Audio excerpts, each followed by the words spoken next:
In today's video, I'm making it up as I go along to create this autumnal watercoloured card.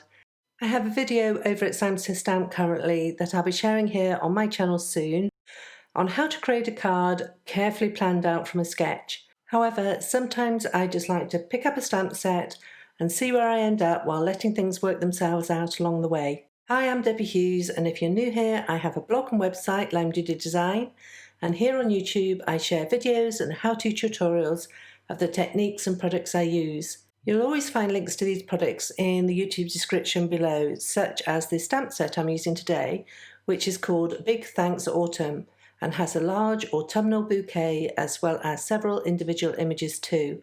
It was originally released as part of the November card kit from Sam Says Stamp. Here's a look at what's included in that kit. Now, I'm going to be posting this video when the December card kit is just out, and although I don't have that kit yet to show you, this gives you a good idea in what is in a Simon kit.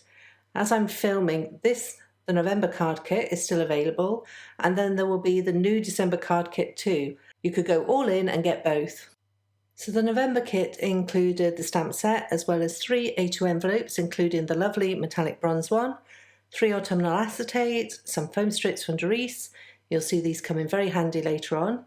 A selection of P13 pattern papers from their Four Seasons autumn line, autumn sequin mix, pre-printed gratitude sentiment strips, a pack of different coloured fall transfer sheets, which can be used to foil the acetates and the sentiment strips, 3 Audrey Blue note cards, and finally Desert Storm burnt orange and dark chocolate card. From the kit I'll mainly be using the stamp set. However, I do pull from the kit using sequins, adhesive strips and cardstock too. Starting off, and I used a piece of Fabriano Artistico Extra White cold pressed watercolour card, which I removed from its gum block with a bone folder.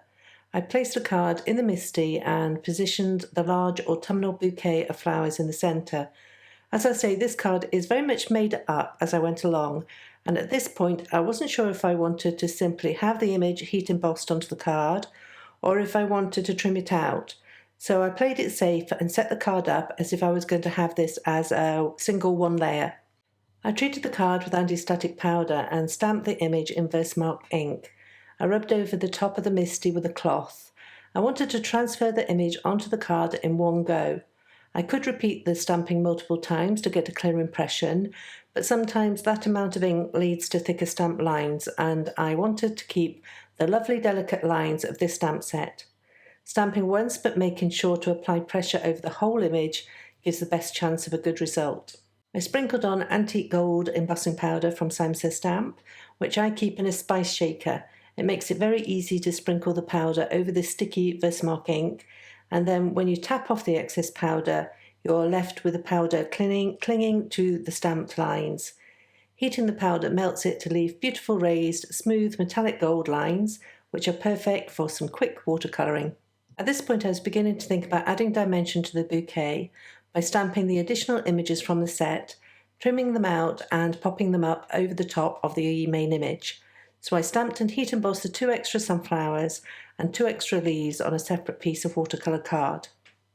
I used 3M painter's tape to tape the 2 pieces of card to a board to prevent warping and started to watercolour.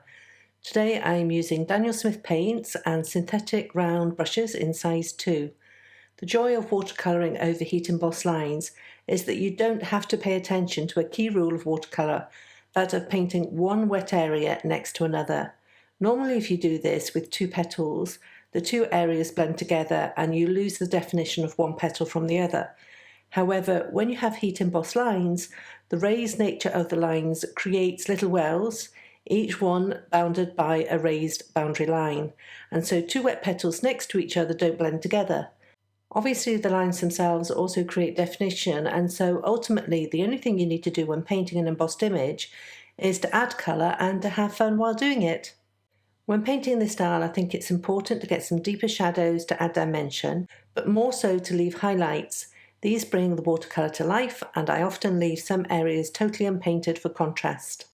I finished off with another round of darker colours in places and then left the watercolour to dry. I started trimming out the 4 extra images, but then quickly decided that I fancied lots of dimension with this card, and that I wanted the main image trimmed out and popped up on foam tape too. I used a pair of Cutter Bee scissors I've had for so many years and carefully trimmed around the lines, leaving a slight white border. A top tip when fussy cutting is to move the paper with your non-dominant hand while leaving your dominant hand still and steady while cutting with the scissors. I arranged the main image and the supporting actors on an A2 card base cut and scored from Sam Says Stamp ivory card. This is one of my all-time favourites. If I had to pick a desert island choice of cardstock, you know, those supplies you'd want with you if you were stranded somewhere, I'd pick Sam Says Stamp ivory, fog and black card with Neenah Desert Storm too. Let's face it, not many of my cards escape without a splatter of Perfect Pearl solution and a mix of white gouache, but for this card I also added in gold paint too. I often get asked about how to splatter on cards, and I hope seeing me mix on my craft mat helps to see what consistency I'm using and how to get the best splatter from that. My aim is to always have the mixture as thick and concentrated as possible while still being wet enough to splatter off my brush. I often leave thinking about the sentiments on my card until last, and when I was thinking about what to use for this card, I debated a skinny sentiment strip, but then I loved that large, bold thanks greeting from the set, and so I thought I'd experiment with how it would look stamped and antique gold heat embossed on ivory card, and then each individual letter trimmed out before foam mounting the letters over the flowers. I really am giving my hands a good workout with the fussy cutting on this card. And so this is where the Dorisa DC strips from the card kit came into their own.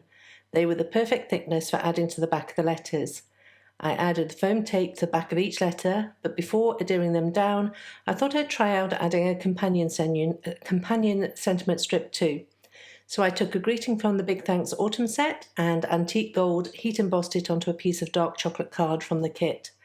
I trimmed it to a skinny banner and added foam tape to the back, and then used a T-square ruler to help me align everything on the card straight. I must admit that keeping things on straight is not my strength, but the ruler helps, and I tried my best.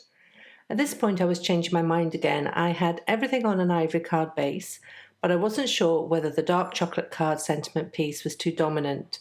So to balance the colour out, I cut the card front off, trimmed it slightly, and then adhered it with foam tape to a dark chocolate card instead. I think that helps balance things out and also has a more earthy autumnal feel to it too.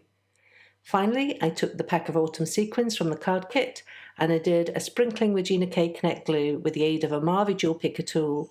And that completes this card that really did come together as I made it and letting the supplies dictate the end result.